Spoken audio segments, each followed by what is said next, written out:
नमस्कार मित्रांनो, पुणेकरांसाठी ही न्यूज अत्यंत महत्त्वपूर्ण अशी आहे।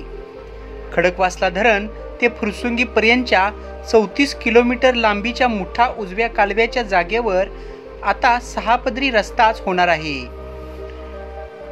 ही माहिती अगदी खात्रीशीर असल्याचं देखील सूत्रांकडून समजतं। या रस्त्याबरोबरच भविष्यात शहराची गरज लक्षात घेऊन आता येथे एक मेट्रोची मार्गिका देखील होणार आहे। परिणामी कालव्याची जागा बिल्डरांच्या घशामध्ये जाण्याची शक्यता आता पूर्णपणे मावळलेली आहे।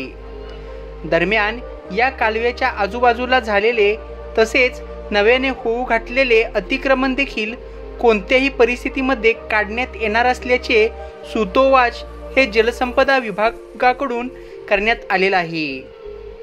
दरम्यान बहुपत्री रस्त्यामुळे सिंहगड रस्ता, सोलापूर रस्त्यावरील वाहतुकीची देखील समस्या आता दूर होण्यास मदत होणार आहे।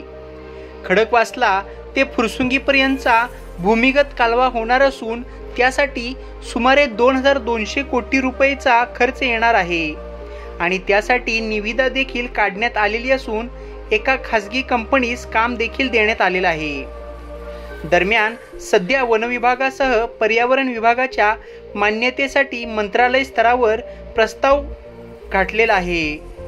दरम्यान भूमिगत कालवा होणार असल्यामुळे शहरातून वाहणाऱ्या मुठा उजवा कालव्याची जागा आता पूर्णपणे मोकळी राहणार आहे आणि ही बाब लक्षात घेऊन मागील 1 ते 2 वर्षापासून काही संघटना आणि संस्थांनी या कालव्याच्या काही जागांवर अतिक्रमण करण्यास सुरुवात केली आहे।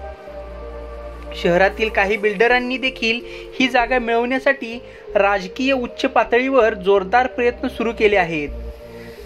त्यासाठी वारंवार मुंबईला गिरट्या घालायला देखील सुरुवात झालेली आहे। मात्र आता या मोकळ्या होणाऱ्या कालव्याच्या जागेवर वाहतुकीसाठीच रस्ताच होणार असल्याचे स्पष्ट झालेले आहे।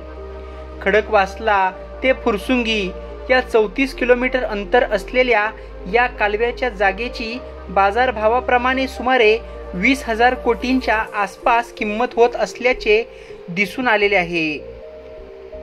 सिंहगड आणि सोलापूर या दोन्ही रस्त्यांवर होत असलेली वाहतूक कोंडी सुटण्यास यामुळे आता मदत होणार आहे। सार्वजनिक वाहतुकीसाठी कालव्यावर रस्ता झाल्यामुळे आता एक नवीन स्वतंत्र पर्याय देखील मिळणार आहे। त्यासोबत मेट्रोमुळे देखील पुणेकरांमध्ये अत्यंत उत्साहाचे वातावरण पाहायला मिळणार आहे।